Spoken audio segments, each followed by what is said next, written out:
What's up guys, Tobias here and welcome to my third episode now of my head-to-head season series I am doing. So if you watched the second episode, you have seen that we ended on a 1-0 draw, so we are starting off this season with 1 point already, which isn't the best, but nonetheless I did go into this game and I did choose to use PSG. Again, I did ask on Twitter what was a good squad to use. I did want to go with a 5-star rated squad, and everyone said that PSG was overrated, and I did play against France, so it was a great game. And as you can see here from the start, he was absolutely dominating me.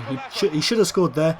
Don't know how he didn't, but a cock up from my keeper did give the ball to Benzema, and he did tramp it to Ribery. Why he tramped it with Ribery when he had Benzema on the ball is beyond me. But I did go 1-0 down almost instantly, but I was giving him a lot of trouble in the defence. I should have been equalising, but I was wasting a lot of opportunities. Lavezzi up front is an absolute god at PSG, but nonetheless I did get a lot of opportunities, and as you expect, that did lead to an equaliser. But unfortunately I did give the ball to Cabaye, and he did get an absolute rocket off here. The keeper was getting in my way throughout the game. It did happen quite a few times. I only showed the once, but it did happen for like 3-4 times. But here is an absolute peach of a cross to Nene. Nene's well known obviously for his free kicks, but there when I dropped it down onto his foot, I knew that was going through the back of the net.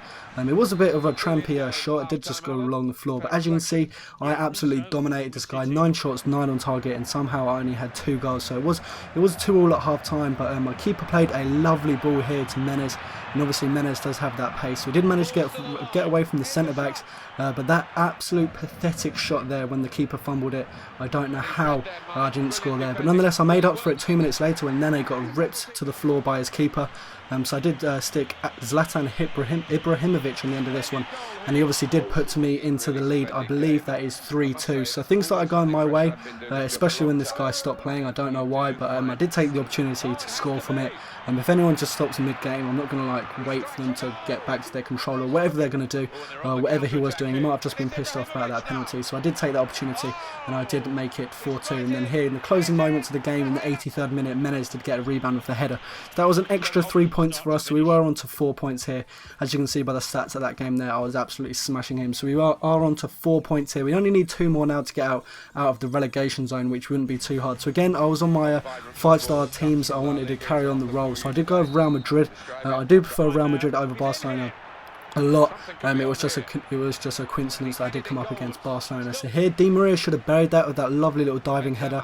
But in the 20th minute then, Benzema with his 85 pace, I believe it's 85, he just got rid of the 2 centre-backs there, same as our previous game, and he did put us 1-0 up in the first 20 minutes. But with the forward attacking players Real Madrid have, excuse that from Cristiano Ronaldo, I don't know how he didn't score that, but trust me, he did make up for it in the rest of this game. I did absolutely punish this guy, even though he was with Barcelona.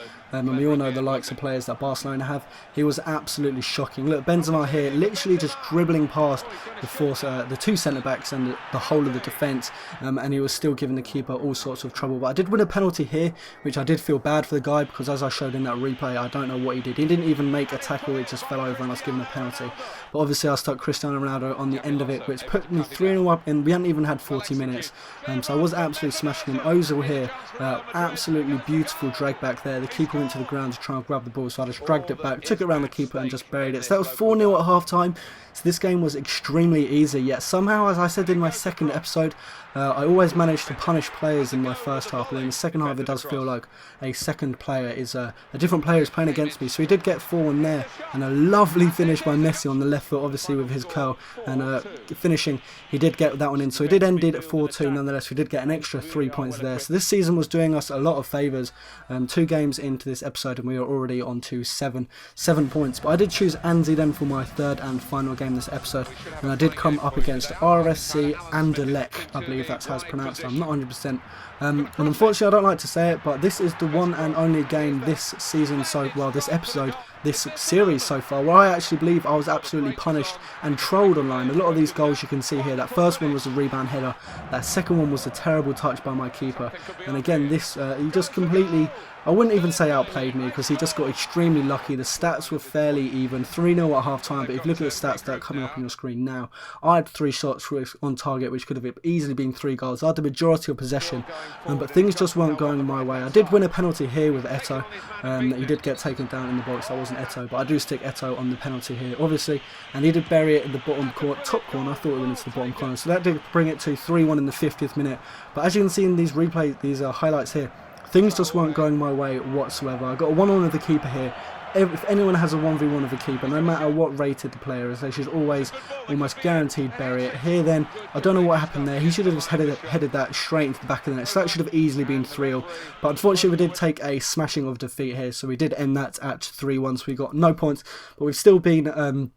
we're still out of that relegation zone. So I hope you did enjoy this episode. If you did enjoy it, then please do leave a like rating. Episode 2 got over 120 likes, which is absolutely awesome. So thank you ever so much for that. And please do leave your comments in the comment section below saying who you would like to see me play with in episode 4. And until my next video, I'll speak to you guys later. Take care.